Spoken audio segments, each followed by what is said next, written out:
So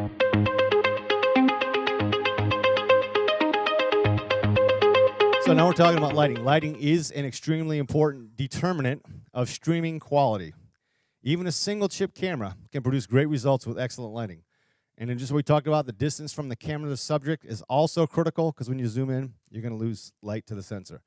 So this is a picture of that same project Ronnie was talking about. You could see here that this fellow's on the large screen.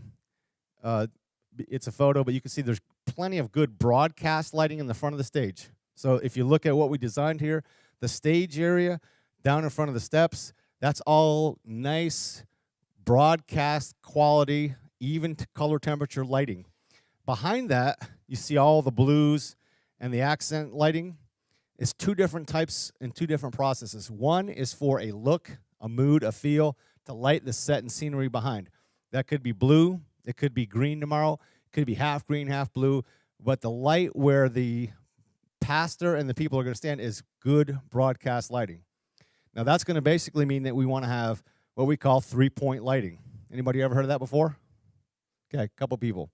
So what we want to do is we want to have our nice front key lighting. And if you put the light too high, again, all of these things are specific determinants. If the light's too high and it's shining down on me like this, what's going to happen to my eyes? I'm going to have shadows. I'm going to look like Mr. Raccoon, right? And some pastors have deep brows. The mix, it's really bad when that happens. So having the light at the proper angle is going to help get that front lighting. If all I have is front lighting and I don't have any top or side lighting, then I'm going to look like a two-dimensional cartoon character when you put me on TV. So I want to have some lighting that lights behind me and on top of me so that I have depth, so that when you see it on camera, it looks like a three-dimensional image.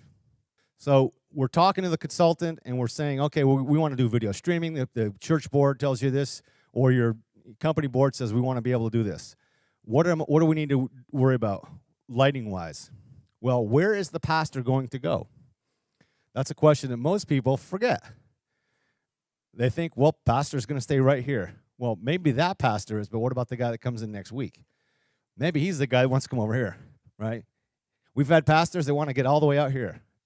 Hey, brother, how you doing? Let's talk about this. And they wonder why when they're watching online, he just disappeared. They see some fuzzy thing moving around out there, and they lost the guy. It's because he doesn't have proper lighting where he wants to go.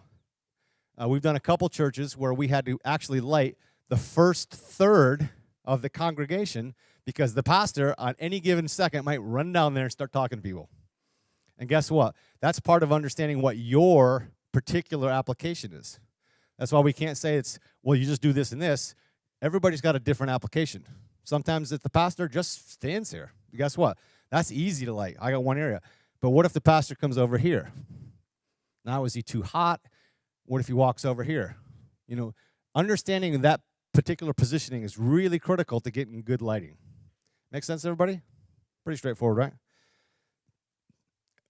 Now, what you're talking about behind the guy, we call that eye candy, right? For the camera, I don't really care about that, except it's in the backdrop of my shot, right? That's creating a thematic element behind the pastor, being able to change those backdrops. Sometimes we'll do what we call environmental projection. We'll project on the wall or the whole stage behind the pastor with projected images. Now you can create whatever look and feel you want in the camera shot. So if you wanted to have a backdrop where the pastor was standing there and you had the walls of Jericho or a desert or a river or a clouds flying by with doves because he's talking about the Spirit, guess what? Hit the button and it's behind the pastor. So doing something like that gives you a lot of creative flexibility with what's in the backdrop of pastor. Because if you don't think about not only the front, which is my lighting, but what's in the back of the shot, then you've limited yourself to half of what you can do creatively. Does that make sense? And some people put LED walls behind the pastor. That's pretty cool too. Some of them are really bright. That causes other issues because when that wall is behind the pastor, if it's close to him, now you got an issue with your camera because you got so much light coming behind him that it overwhelms the light coming from the front. So that has to be taken into consideration also. So here's the last part of it that we talk about. Utilize interesting shot composition, okay? No matter how good your image quality is, a single talking head or a single wide shot gets boring very quickly. Use multiple cameras, angles, fields of view to keep the viewer engaged. I cannot tell you how many times that I have seen somebody that wants to go streaming and they buy one camera and they get one fixed shot, and that's what they put on the internet for an hour. Now, if you could sit there and watch that for an hour, I'm going to give you $5 because I sure can't do it. And the other thing we see is they'll do one robotic camera because you can move that thing around. Now, that's the way to do it. You can save some money there. And this is what it looks like to you when you're watching online. Pastor's preaching, and then Sister Sarah's going to play the organ.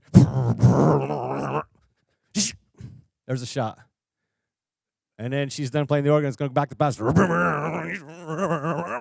Back to the pastor. And they do that for an hour. And if you ain't seasick after watching that for an hour, you must have took Dramamine before you put the show on. So having interesting shot composition is part of the creative process. You know, understanding how do we want to take and communicate this event to the World Wide Web? How do we want to communicate to people at home? Understanding and having that concept of making it interesting, right? Making it engaging. We're not entertaining people, but watching this static camera shot is really boring. Maybe we fade in, maybe we fade out, maybe we take a different angle. That keeps people's interest. Putting a graphic up on the screen, that helps. But you've all seen that, right? How many people have seen what I'm talking about? They got one guy standing up there, or they got a wide shot, and the pastor's that dude that's about that tall on the stage, and the audio's like, what, is he at a rap band or a heavy metal band, or they didn't get the audio right? So my point is, all of these components, or if you don't capture the image and get a good quality start, don't do it, because you're just going to embarrass yourself. All right, so one of the things that we hear a lot in churches is we don't have enough volunteers. That's a really common, not only with churches, but in schools, getting people to actually run all the gear. So what is happening now is that robotic camera is running off of a tracking software that follows me around, which is probably one of the things that gets more churches excited than anything else that we talk about, is because you mean I don't have to do anything, it just follows you? Well, guess what? Nobody's touching it, and it's following me. Now, the key operative word here is it's following me. Everybody get that? So I'm going to walk over. See how it's following me? All right.